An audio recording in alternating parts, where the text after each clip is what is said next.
$1996 Kawasaki 1500 VN1500 D model, 1996. It's got 96,000 kilometers on the clock.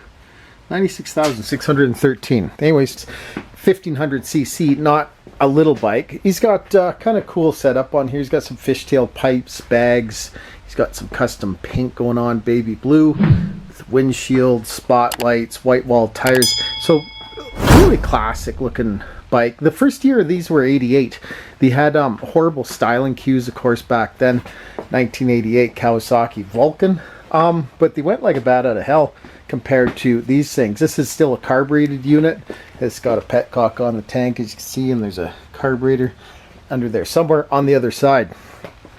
4 spark plugs, I believe, and cool bike for not much money. However, be aware that a few years of these things came with plastic gears on the oil pump, and they flake out. They get old, they get yellow, they get brittle, and the gears fall apart, and then you have no oil. When the gear would shear off, this guy complained that his light came on, and the oil light, and then it made some crunchy noises. So that's usually not a good sign. It's got this nice looking bike. We're going to see if we can resurrect it or do something for him, see how bad it is. Crunchy noises are never good coming out of the motor, so, but I'm optimistic. I'll dig into it for him, and I'm not even sure if you can replace the gear, what's going on, but we're going to find out. This is the gear I pulled out of the Kawasaki Vulcan. Came off in 2 pieces. So what I'm going to do is I'm going to order the updated gear, and you can't just buy the gear. You got to buy the shaft that goes with the gear. See, there's a little divot in here that used to hold it to the shaft, but I just broke it off. It's all yellow and brittle and garbage. See how the inside's nice and white and the outside's brittle. I don't know if the oils, probably the modern oils attack it. I'm not too sure. Anyway, it's made of plastic, really bad material for an oil pump gear, and you can see the teeth are just sheared right off it. So I didn't run it, of course. I just thought I'd take it apart and get at this oil pump, and there you go. So the oil pump is shot.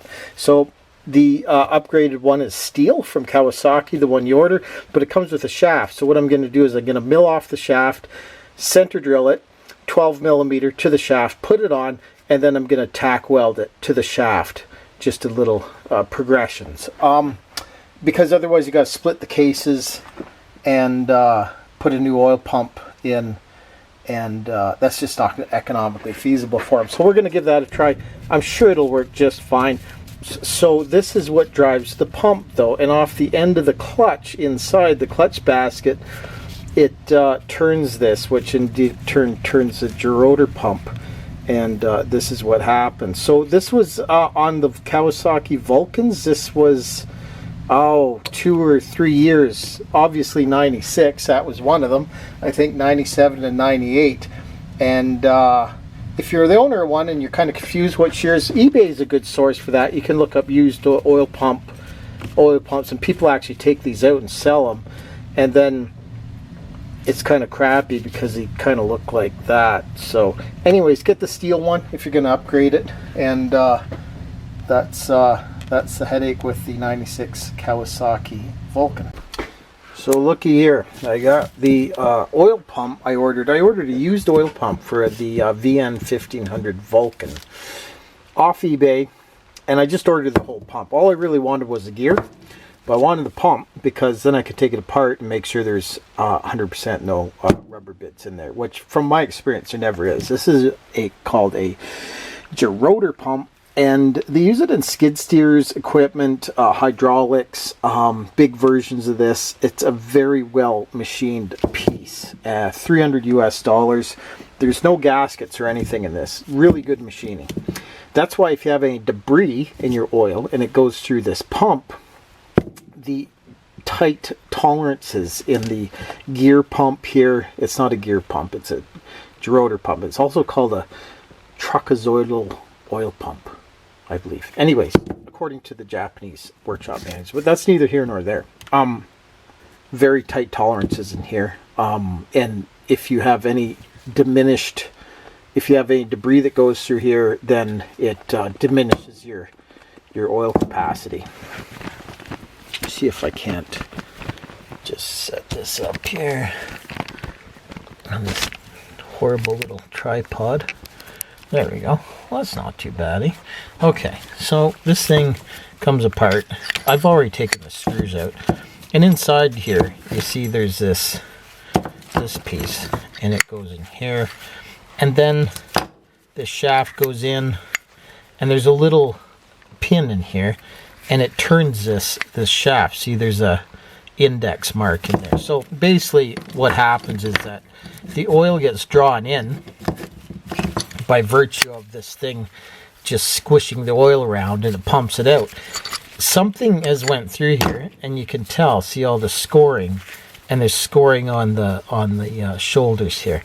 And so, you know, by the manual's recommendation, the OEM service manual, it would say that you have to replace the pump, of course. I see all the scoring, but in reality, you check the oil pressure, and if it's within a reasonable spec, then it's good to go. But the reason I got this pump is because for the gear.